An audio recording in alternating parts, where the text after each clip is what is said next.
Well, the newest jobs report just released today. U.S. employers added 517,000 jobs in January. That was more than double expectations. Former EDD director Michael Bernick joins us now. And Michael, with all these recent tech layoffs, we keep talking about them in the news. It's surprising to see more than 500,000 jobs were actually added. So where's this slowdown that's been widely projected? Yes, Ryan. Well, you're right. We have been talking about tech layoffs, but today's numbers are nationwide, and they're really stunning. As you say, over 500,000 jobs added to the payrolls. The unemployment rate nationally is at 3.4%. That's the lowest in 53 years. So a very strong job market. Where are these jobs coming from?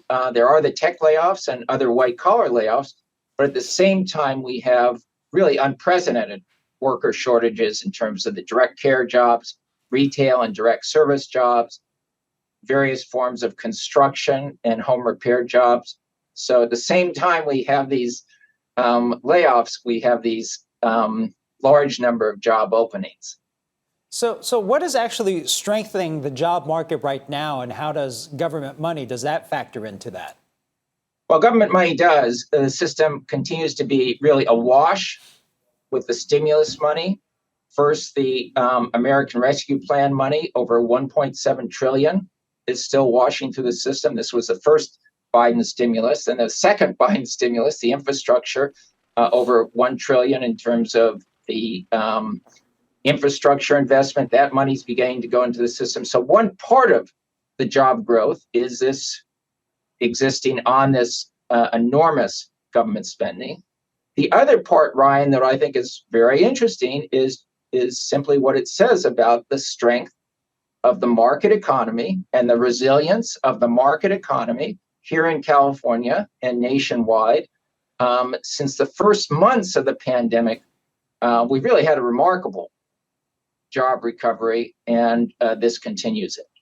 And so the labor force participation rate, that was unchanged. So what exactly is that, and what does that indicate?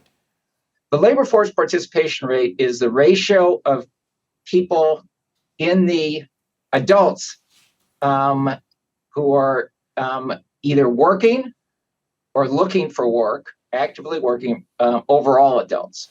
So what it was announced today, 62.4%, that's well below what it was prior to the pandemic.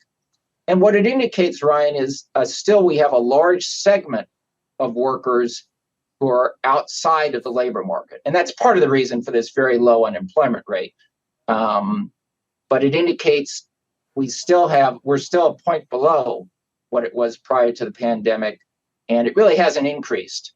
It stayed about 62.4% throughout the past year. So yes, there's a lot of positive news on the job numbers this morning, but we still have a good segment of workers who aren't counted in those numbers. And you talked about the unemployment rate being the lowest in 50-something years. Do you expect that trend to continue through the rest of the year? No. I think we have other indicators, the declining business sentiment and concerns, consumer spending, and especially consumer savings going down. So as well as the Fed activities and the interest rate hike. So I think we will see a slowing. The numbers this morning are very surprising and showing that the slowing hasn't occurred yet. And in fact, the numbers are, again, stunning in terms of what they were expected to be, less than half of that. But I think we will, given these other indicators, we will see a slowing over the next couple months and certainly over the next year. Well, always good information, always good knowledge. Former EDD director Michael Bernick, thanks for joining us. Thank you, Ryan.